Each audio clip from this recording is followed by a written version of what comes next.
Julie Titwale ni matini man and Mr. Laughter yeti Kate Winnie matini da katika Julie lok pat mtika kati Itambe TV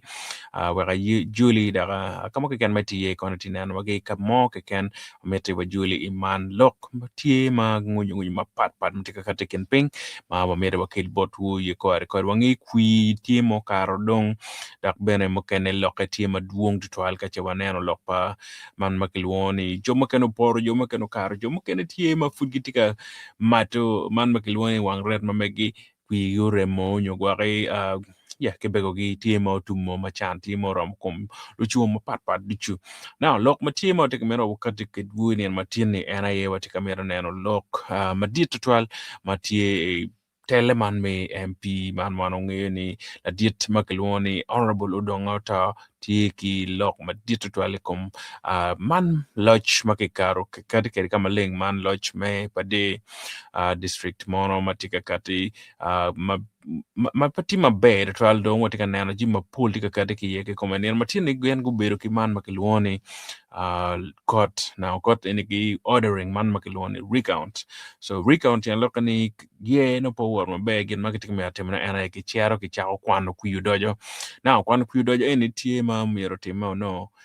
tieni eto gin moti ma ena ye wangiyo ni giwaje ni mo kui boxes mokene maroma beach tie makino mapeti kitamir no betkere why tie makiyabo mantian lokani kadong che kiyabo doge oten lokani no packet fire mediki kwano ne man makilone recount pen check payeni chak kwano ki mane mano ko ne ngeni mokene tie ko no gwak no remo so moken sil mane makikere dog chan doke la dit man bakilwane Odongata wa ni mo gin makireni tie ma kot patika ye ne umir don kwan so gin matidong ena ye kot okatika maleng me wacho neni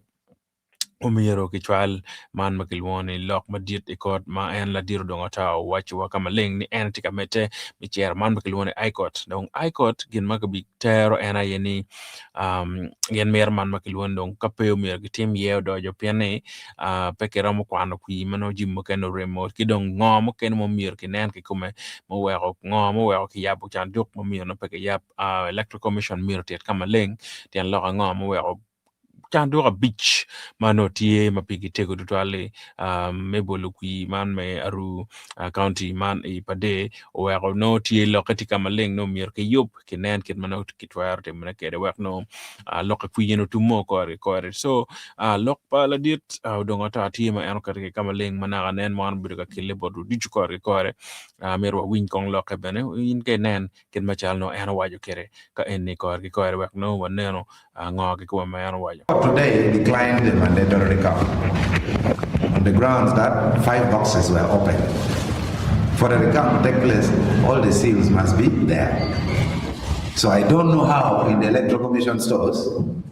5 boxes were open. So it is good for us that we did not go for a recount in that kind of environment because we don't know who opened it. It could be our enemy. So in the circumstance, we are just waiting for the Electoral Commission to do the Gazette, and after doing the Gazette, we are filing a fully fledged petition in the High Court. So it should only be a fool to celebrate. It should only be a fool to celebrate because this judgment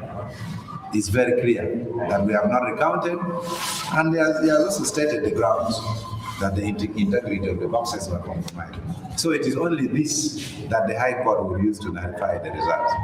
So the struggle continues. We are not going to relent. We are not going to give up. This is just the beginning.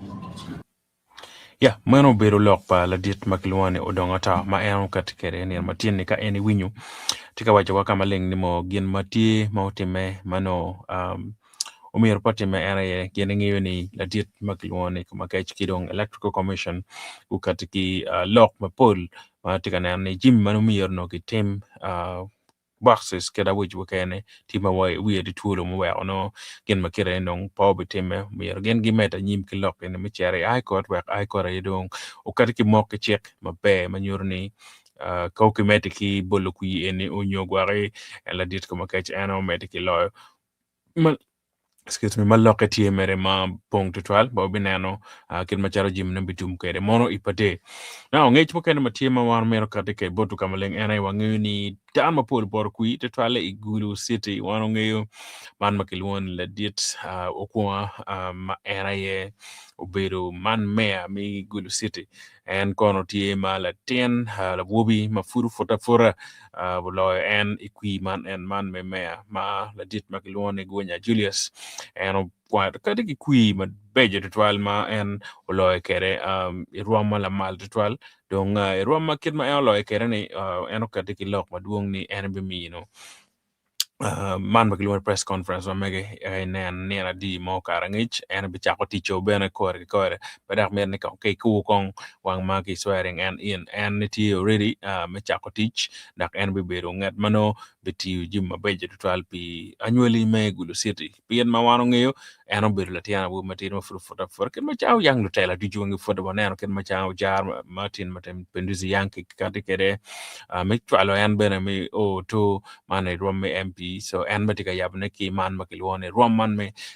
so wabina ne gwa kache biberu me gwa pe ma beach ene kada otum gwa dak tinge cher gwa parliament no gwa fud me de ki beru me wando bineno ka nyim kono bi wunyu loke kache nen teach ma me tie ma katika maleng so gulsire omiyo bulu en tika tele ne matien ma en bero chung ande ticket me independent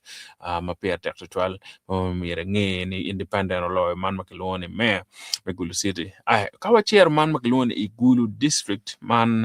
kom Gulu district mati ya watch sub county ke kome wangeni chairman manyen ti makayara ma ana ye bol Justin Simperman ma ana loy ben ki kwi ma beje tutwal ma wate kana DP ti ma loy kwi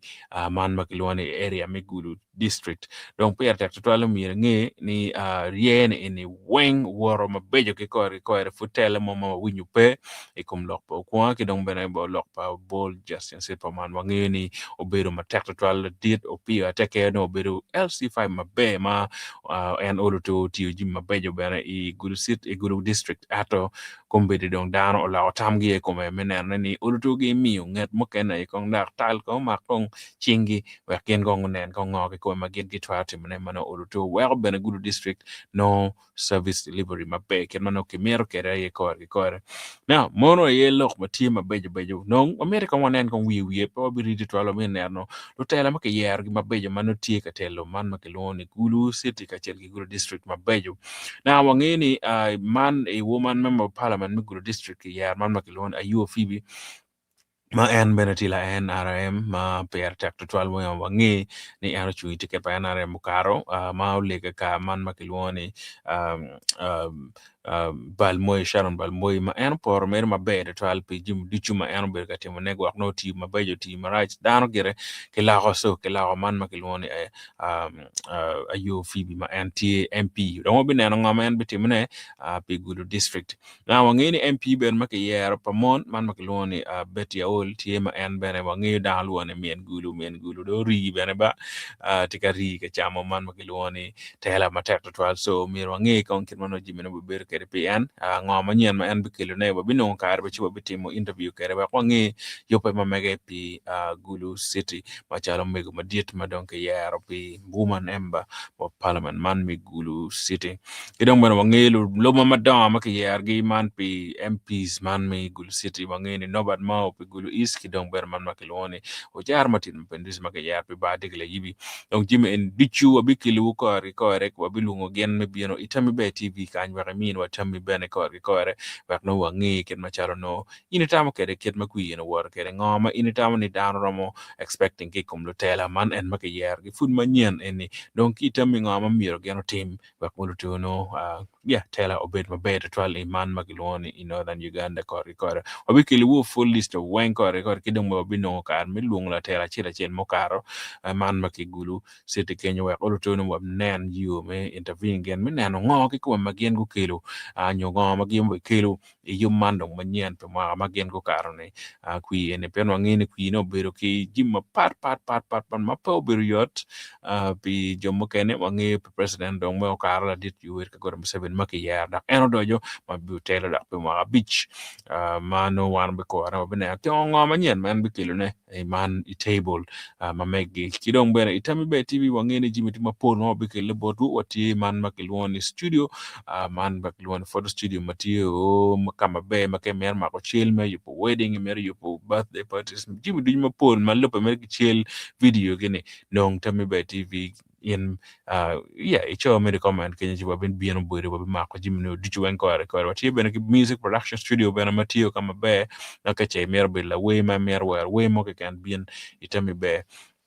man maklone vibes records mati senior quarters Kenya ina bien binongo music kidong production mabe to an mayupa ki we kidong bene ke mero bene subscribing bene channel man share subscribing we ko to nong jimi ben mabe jo kidong bene iti ki super stickers Kenya we ki super chat we ki jimma poll ma ina ramte mane mabe la member bene me Tami Be TV bene chulu be chilling man matiri mawlo no konyo wan bene to an mabe ki jimma bejo now wa bring nan jimma poll mano bikati Tami Be kore watiki podcast ma bi chaqe manien kira dong tela tumi wa bi chaqo lung no tela ene duju ka chela chel minano ken ma chala ku yukar kere weng bikat Tami Be TV so a for ritual yin ki kumi me beru tika chel kedwa mede ki nana wa mede ki winyo wa bene ka duchu wek no holo to wa mede ki kilo ngich ma pat duchu malupe ki tela I man makilone in northern Uganda for ritual and agak Mr. Laughter ka eni Tami Be TV a for ritual